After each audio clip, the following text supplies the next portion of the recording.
Большинство людей к концу своих дней так и не определились, кем же они хотели быть, как же они хотели прожить эту свою жизнь. Большинство людей до сих пор продолжают ходить на нелюбимую работу, живут с нелюбимыми людьми, с которыми они состоят в токсичных отношениях. Большинство людей становятся банкротами к старости и пытаются прожить, протянуть свои дни на крохотную пенсию. И большинство людей не выезжали дальше своего города, где они родились. Это все ужасно.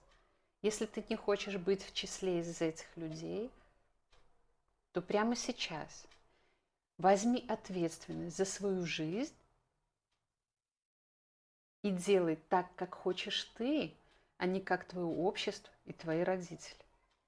Подписывайся, у меня будет много инструментов для реализации новой реальности.